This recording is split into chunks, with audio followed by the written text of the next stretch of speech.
Kuna kasanta deo sartiko kina nonda wasi ngona na Mai Vuvale kina ikavitu ni wasi anda mai sarabato kena ekabini moniti anda indai vavine vena tiko ni marro tiko na bula vai wana ngoni turanga Yesu Kristo rani nda mai sotatale na vukuni kena bata hena ekabini indai ni bula vina kana nonda esane tini kaba na kena vi korba viti tiko bangalala tiko ni matentu ni bula vina rangone bula vina pamboto ni sapa katanga utelitiko dotal la madoni puli sa tosto tolo sar tiko na ngauna ka pakakina oni sa ngarapina sar tiko na bei tabi so oni kadibi ka pakatola tikina na ibuku ni tabi bimbi ni vuli ni ngarapatiko na ngauna pina kangoka bana bese burubura ni mbola pinaka na sarbale bina kena tau tikitaki sena nomoni tau nambaka na iwasini ngona na Mai Vuvale na Mai TV na yakabi ni moniti nanda vulangi sanga ni kabau Mai vulangi na bag sauti amani toka la bakasa mo usuri tiko mai embaleta na Mai vulangi ko na lotu bono kena matentu asa Mai vulangi talo ko na Mai Vuvale na yakabi ndai na bakasa mga ni kiro na tarani na bimbi ni Vuvale na bibonge tina vuli kena vikatale so na bosa kina embaleta tinga na ngaunenta sa toka kinango kena na songo lewena kena sangai me bagatitei kena sangai me bagatiotaki abang bimbi na bagatao to tiningona da sampulan donya nimbulo binaka gasin buli bodiengu Mika Mudreilagi ni mbulo binaka Alipate ni mbulo binaka talangan na viwekani ena biasa Naitni kawa eviti uli kino rotu marambi kekio ni mbulo binaka talangan na ibaba koso oni warorongo tiko mai ana bia uli bana be asai burubura ena kabini singa indendai Mikaele lomania sa Mudreilagi me bakasa pa madal takoti nongo tokani o Alipate Naitni apa ni bina ka lewu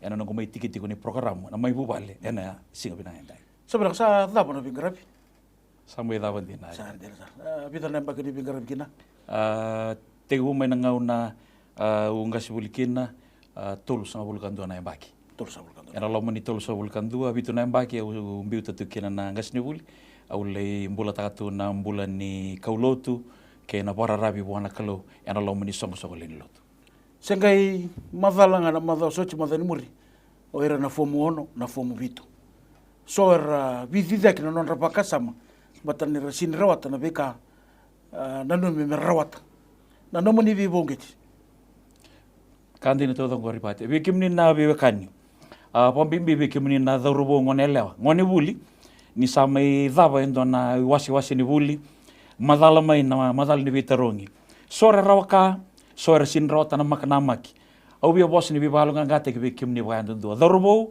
ngonelewa ni reitiko mai ena eka binani singindi ndai we kimni talanga ni tumbu boss ni bibaungeti we kimni ke baka senga tukuni rota na maka wirna no muni ngoni nai matai ke una tukuna na boss babalangi God is a God of second chance kene balembale na kalau endangarava kalau binaka kalau ndololoma na kalau ndo sule na inu he is a God of hope kemblavi kenda na itumbu endo don seranga mende vuri ni inu kene biba kalau ngataki werna nonda dorbo kene ngonele er sin rota na mak enda bakanda berira nda boss ni biba inu taki vera tukuna vera ngo esanga ni dava ni ndona lako ni vuli me bakasa mbula na kalau mbula bakakina nonda bakambauta endo donu telanga me mbula kina nonda was ni bongeti we impart life we na darbo kena ngonelle anda vital nota kana bono dava era senga bekani raw kakina so bekana bonua se dava bekana vi kaiso e buketi kona non raga isini rawaka e bakambe kan dona SWOT analysis e mai daka ngaba mata bubali ngona vital no ba mata bubali vital no ena loloma vital no sosaba vital no enda redi kina bono dava enda dala kina dava menda bibuki kina bakatama bagatina dauni bisu selamani vale verna soli kanga indawatala endo talni lako ke sabia buli ongona kamena kitaki dorbo sengonela yang gona katala me bitoko ni kino takina tindo tal mengana buno me banga dekina na non ro bitoko ni se sombe kana kaya do me korni buli vi katale songo do me vital no taki zamor kena masu do talni lako bo na matani kalo baka yalo nganga taki dorbo kena ngonela toso ngana matani kalo una kandona ka ni do bambimita kana Vuvale ena lo mani tolu sanga bulu kandona embaki na bono living grabi kino toso batakena Vuvale gasi buli suba grama basden deusar buli nitu QBS ni berni dengo maingo na no mani vibonge tikena Vuvale patandare de chungo gasi buli badeu dare de chungo kena sapa kai lulunga na bula ni Vuvale chisu E do bosa nga kina Vuvale. Dina sarango ri pate. Na mata Vuvale, e soarin to tuko nangona I matai ni vonua. And do soli kina na pakasala. Soarin to tuko na vango, the family or the home is the first place of instruction. Kani mbalimbali, na kornivuli e matai tondo e suli na kaluna mata Vuvale saranga. Kaya kaya ndo na lenga, endo don talaga me raulia di raunga na Jesus. Din do bakana pun endo don me raubi nakakin. Au na vietu kuni alo taka endo naka, kaya ka watareo. Na lubengo, ngona rongo tiko mo viti raramba, rongo tale tiko nga o bura raramba. Na lubengo, e nongu yadanga. Endo ngoni toko sarabi o mbelete mbanga ni kirobi yadani. Ngai mani pokata mana nungu sule na nangundina. Ya mani sinra toko ya na maka ya lataki. Awana numa, me amba udhiao. Mbelete mbanga ni undu sakitanga wa ya o Mika ele, loma ni asa Mudreilagi. Se ngai bango. Study upasinga. Undu sakitaka tu na nungu buku.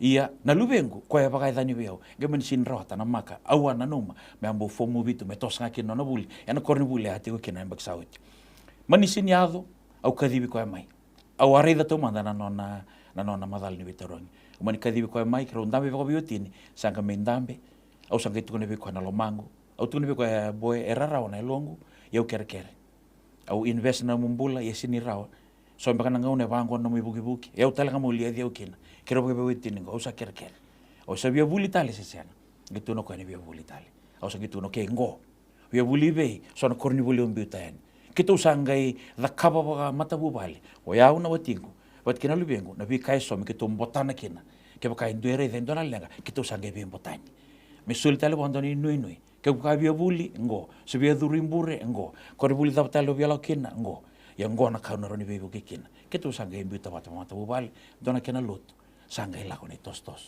me ado na singani ko samai mbi tongo endo tale na seriki lek dona madao sa warga to mengi tal kena bital no mengi tebu na madalo mai sa baga to takai nona tos na bodoro Sabina kana Mai Vuvale na kabitu ni wasiwasi pa bina ka tsubenga si bule bodengu director tanga ni Christian Embassy na kana Fiji branch ngasini buli bodengu Mika Mudreilagi sabina kana moreda tal tsinga ni ngasini buli baleta talitinga darita talanga na buku ni nabi garap kamni talanga ni ya tukuna talanga ni rawata talanga na bola ni tapri tal ni e vinaka goendo na tiki na usanga so tini de ko ta ke mai iyo Petro kita e tiku talanga na pastoral duties na Lomani International Christian Embassy awa sa tambaki kina e kubuta tiku na ministry au mani o nanu makia ba kausa tambaki o tia na Lomani Ministry ni International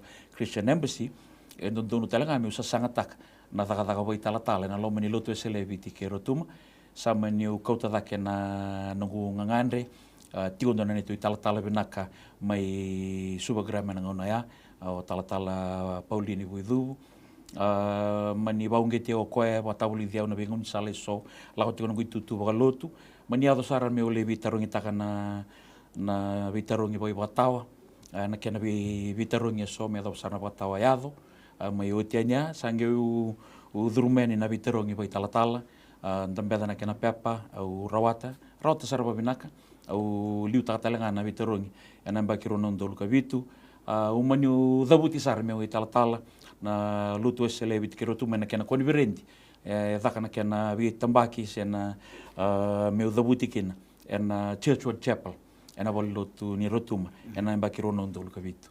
mani usenga ni vakauti ngamai na correspondence course mani u didi batale sona course ngame o daka batoko PTC au rawata ya sona kena koso sa mai tomani tonga na tata ka sini buli me do mena sigini ko na buno tale ngai toskin sa ndambito saranga wana kalo pena ka tura kena marama na Mai Vuvale na kabitini wasiwasi da toka kina da do saraba tsigana be kabini moniti baka teo tariki na ngona ngai saraba kina na Mai TV rano saraba talanga na Facebook ro loko bata tonga na kena ya gasul badim dari tale tsigana darun deu mandana na baka sama bogalo lebora de tarungi o mai na bukuni no darvitalo no sauti vera na chiu na singa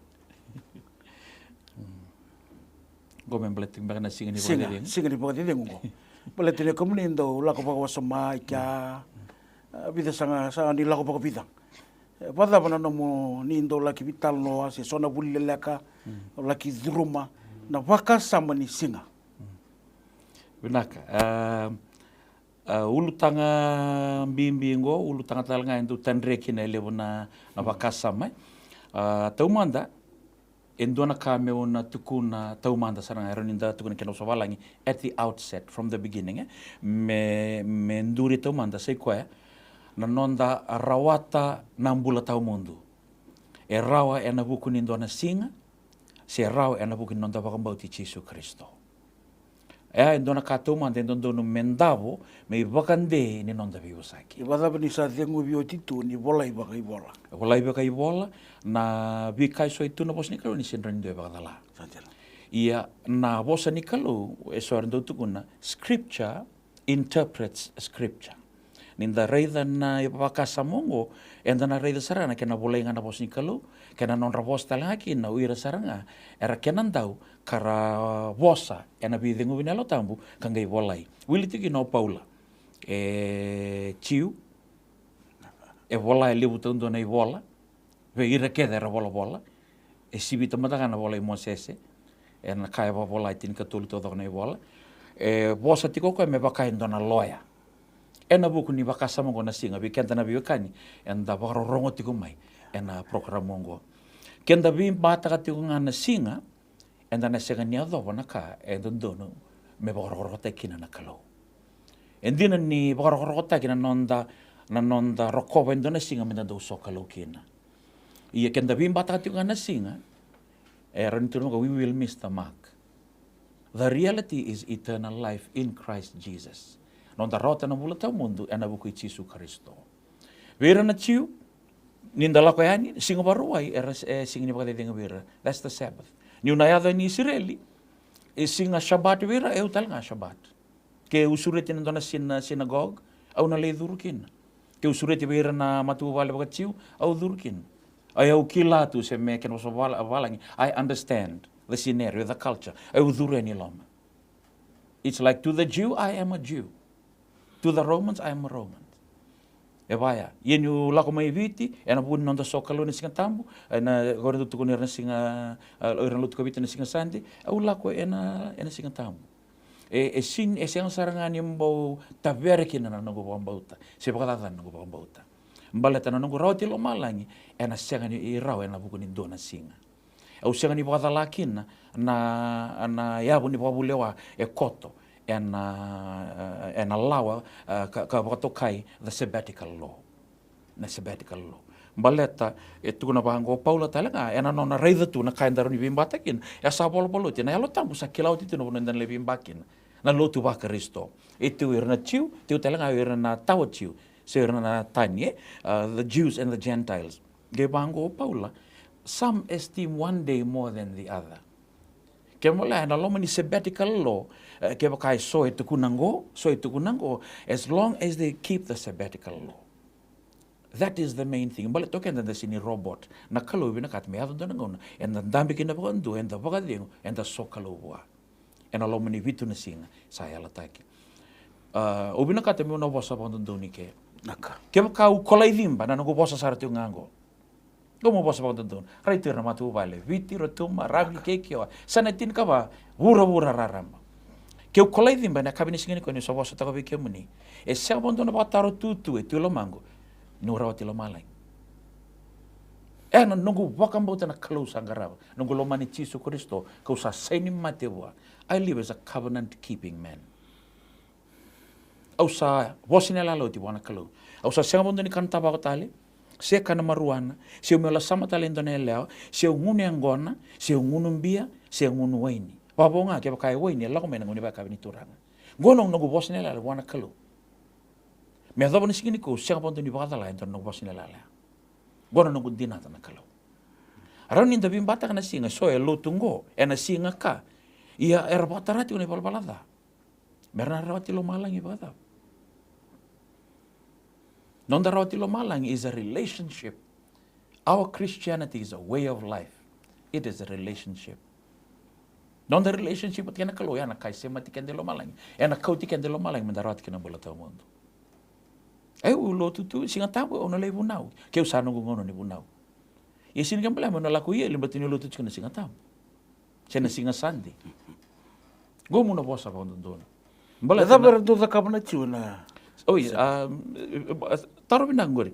Na sabbatical law pamadal talaki ne ndona chiu ke roso tangeto no ko my brother, even in Hebrew Jewish life, really in the traditions we were taught, in the Sabbath is a day of rest. In that rest, ngona kaya na yolas kina weekend, but the samata weekend na lotungo, vangita kita singa tudok, alot. Uira melako mandanga kinanduanga na service sa rotira sarangaya. Release mai era mai vadeng usara pa mata Vuvale. It is family time to rest. Otina lisu mai na valilot. Family time to rest. Singa todo ka rabga deng usaranga me ba kausa wasi utim pe kadon ndo vital no. Ya talanga nanga une bina katikina vira na kalu. Era non rabga bandio. Me tigo pata kino tangane keleo. E non rombula ni tigo pata ba otini. Era ba deng na mata Vuvale, ro ba deng talanga na otini. To learn to enjoy themselves in that day of rest. Bala kena bakasa mambala tini ono na singa tangara bitabi. Dalako baka, dalida baka. Ke baka baka sa mambek baka mentutunan ni papa lagi maybe 6 days of the week you're just too busy trying to work schedule, wake up in the morning, work, kids, this, that, work. Na sabbatical law, rest. Law tu kanya na boss ni kalau, lesumay, family time, bakadeng. Waro tagi ko kinan total na mata. Bali bibito kan ni turuto na bakasama ni Vuvale. Vuvale tiki sarti nga ni rest. Sansan. The family must rest. Ito doon may dengo na mata Vuvale. Dengo ron besusu era dengo talaga nangoni. Mata Vuvale tiki sarti nga non. Balker lako ke na lotu sesang. Lako pa mata Vuvale, lesumay bakadeng. Doon meron. So talaga lako so resen lako. Au sang mandani kila baleta na ibaka ro etiko verna chiu kambi bina lako pa mata Vuvale. Doon meron. Tosa pa mata Vuvale. Na mata Vuvale na kambi bina mata ni kalo. First family is the place of instruction. Ninda didibo talaga na boss ni kalo. Mata Vuvale kita ndon me tosa wata. O tama o tiner kita ni sul.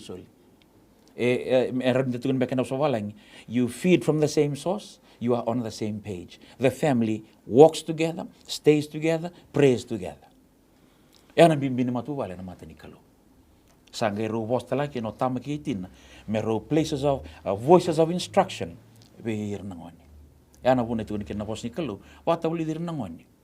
Ena sala mera muria. Nangoni rangas tak miki ner sing ngoli tani miki. Sebenarnya tura kena meraman na Mai Vuvale en Mai TV na babi na tika na pipa kasama so ramai dausa tikena na baglesi dhake ni ICEJ na nonda benua.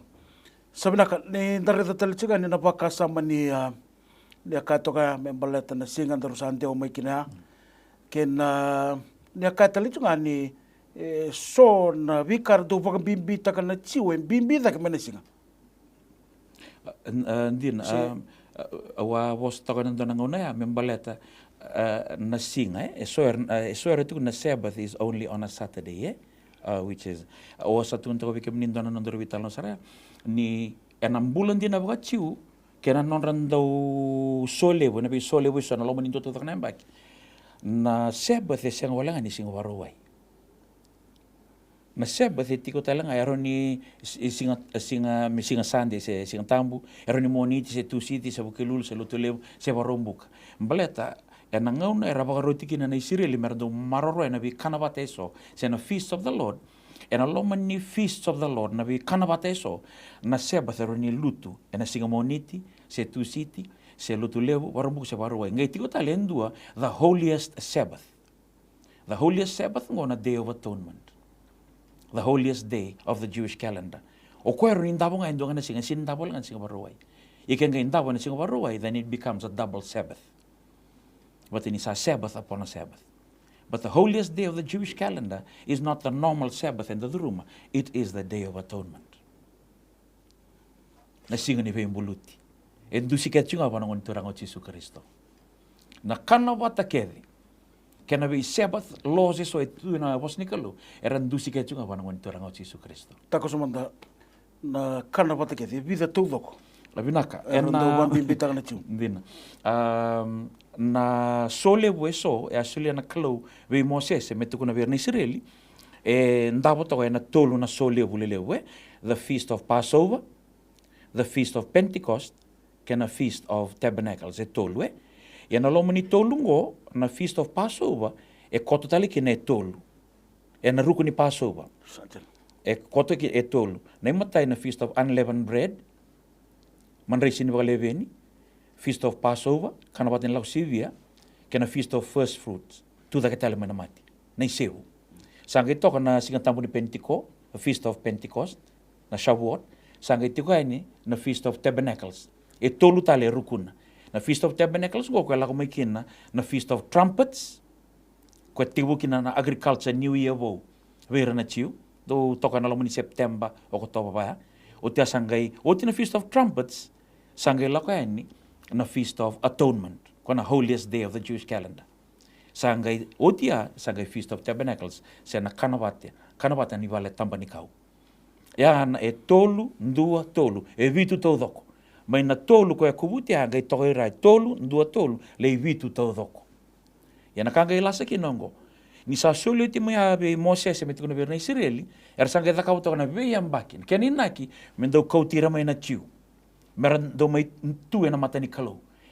Lako mo tangani, tunabango I will call all the males to appear before me. Ini lako tu maya, I will matu bale rakot kel tu na matu bale. Kwa ko ndo lako tu enikin. Mer lako ni Jerusalem na biya bakito. Wa bu bale, to saraba matu bale ko. Ini sa lako ya. Nakangelas kino mena vitu ya ngai ruo tele na kanabata, ngai muri mai. Ni sa oti na ngone Moses. Endo ko enda baru duru mati ngo na bulongo. Rosabul kaono kina rosabul kabitu ni singa ni bulan Februari ika tinika lima tigo ni singa ni bula ni oti ni bula and bola ni bula vakatiu the month of Adar, the 14th and the 15th of Adar ya na ngau na baru duru mati ngo na ika rosabul kaono kina rosabul kabitu ni bulan Februari na feast of Purim na kanabata, the feast of Esther ko tigo ni tiga and na be kaiso ayado and na bola yesiteri tiko e nei wala tamu. O te mana wala i Nehemia, Esteria. O tia, ni sa tigortona vitu ai loma. Sanga i oti tali. Na bulo tise amba, indua tali ngendo lako mekina. Kwa na Feast of Dedication. E na buku ni kena nge basbasa wata tali na wala ni soro. Mai behira na kakabatoka na Maccabees, the revolt, the Maccabees revolt. E na ngau na baka mbula baka tiu. Ya sambera sana ngau nei chisu ya. Vitu sila Moses buana be ira na Israel ngai ruota le rongai tumbu mai samber tumo chisungo rongai tumbu tale mai na feast of Purim ke na feast of Hanukkah na feast of dedication kembla ke ngai wil tale roya dio bandu Lomani ambaki kede tigu sarangani ngo Februari ani ngo medo wana Desember sebenarnya tura kena marama mai na Mai Vuvale henda mai vitu mali sa tsikina na kena wasi lebu vitu sabana ka reda tali tsinga beraju ni taba na programu reda to na chiu sa tura kana no to bibita ka tsuna Vuvale kandi na to ko wa be na non rau beraju ni taba o tina ke tama na itabi roka dibikina vinaka dona taro bimbingo ri pate ni mbera mandoya o betu ku nendo na kai non raba bimbi ta na chiu na mata Vuvale na ngau na soli kina na ibakaro be ira na ngase ni bonua na ibakaro embi wetu na bango na ibakaro etu na bango bir na ngase I have set before you life and death, good and evil, life and death, blessings and curses. Asa kalimo irna ngase ngo nangase irna leo ni bonua. Irna ngase ni bonua ngo. Eranduri na buku ni mata Vuvale o Israeli todako. Gona bibir mata Vuvale. Sanga tukuna na kaloveira.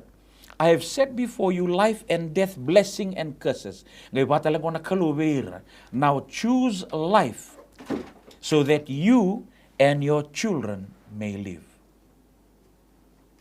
Ya, ena buku nda saranga. Veira na ngoni. Ver na kauta mata. Kembla na Mata Vuvale kede. Meran dingin dono irna veli utaki. Balasana kami bina Mata Vuvale kede. Mera rawata na bola. Dan dingin dono. Non na iliuli ni koro. Se irna iliuli ni Mata Vuvale. Tama na tina. E na mbula kina na Mata Vuvale. Na pattern e tu sartunga mekia. Sorry do tuna vango. When the pattern is right, the glory falls. Kembla ni dono nga na pattern ni Mata Vuvale. E lutu na glory. Maro kina na Mata Vuvale. And the sinika inda sa tau doko. Ike man da reida tiku so na punua e luluga tiu kina. Sayang na Mata Vuvale. Tama na tina na bimbi na Mata Vuvale. Tale suba na pattern. Wili kino yau o kemuni kenda kede seranga da borongo tiku. Kenda reida so na kai baka isanga tinin donu da reida le suba na pattern. Dien doon baka na punua luluga kina yau ka kina na lubengo. O eu muna reida utal. Au ndi kewi yau le sunga. Ya na bimbi ni Mata Vuvale.